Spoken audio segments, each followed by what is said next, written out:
So I was recently talking to somebody who called me for advice about being overwhelmed. They said, I have too much to do, and when I have this much to do, I don't even know where to start, and then I do nothing. During this conversation, I had the realization that I used to feel this way from time to time, but that I haven't in probably a couple of years. That prompted me to ask, what's changed? What is now working in my life that I don't experience that problem anymore? And that thinking led to this, me sharing my own method on laying out the tasks ahead of me by making effective to-do lists. The biggest thing to remember is why we make lists in the first place.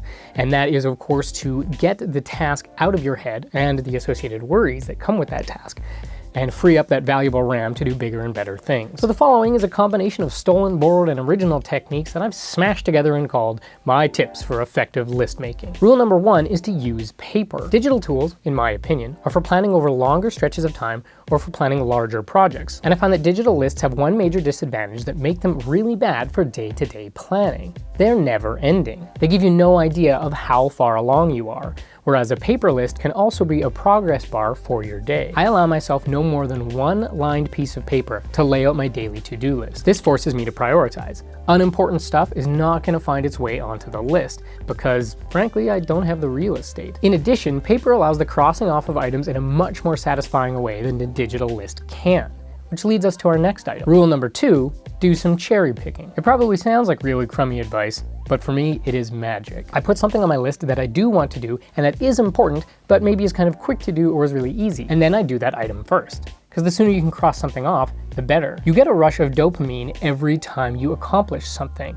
And that is a hormone that can in turn make you more productive. That's a technique called priming. Rule number 3 is you don't need to finish the list. Now at first this sounds like it flies right in the face of something I just said, which is that your list is your progress bar for your day. So how do you not feel like a total failure if you only get 2 things done on your list in a day? Well, you do what I do. You look at that incomplete list and you don't give a shit.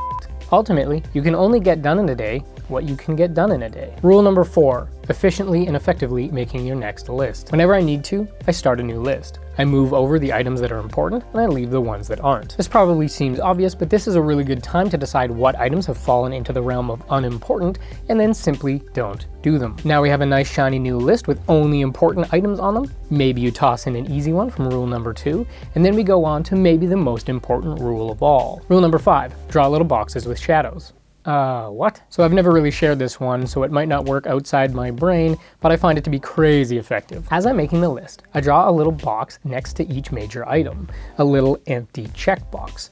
And then when I'm finishing up the list, I go to each box and I give it a little drop shadow. Drawing little drop shadows is a peaceful sort of doodling. It's kind of like a mini meditation exercise. I find it incredibly focusing and calming, and it has 3 little bonuses. Firstly, there's an amplification to the dopamine rush that comes with crossing an item off, because now I get to check a little checkbox too. Secondly, when I enter this little meditative state, it gives my mind time to focus and subconsciously deal with the items on that list. And thirdly, like clockwork, when I'm in this state, new and important items come rushing into my head, and how great, I'm right there at my to-do list. So those are my top 5 rules for effective list making. Bonus tip, keep the notepad close to your bed. That way you can scribble down any thoughts that come into your brain as it's sorting out your day, and you'll find you'll sleep a lot better. These are working for me right now, and along with them, the most important thing I know is to continually refine your system. Ask yourself on a regular basis, what is working with my system and what isn't. I wouldn't be surprised if my system is totally different by this time next year. But seriously, I wouldn't do a single thing all day except for sit around and watch Netflix if I hadn't developed the skills to make effective to-do lists and to set aside time to do the things on those lists. If you appreciated this video, give it a like. If you really enjoyed it, subscribe for more. Thanks for watching.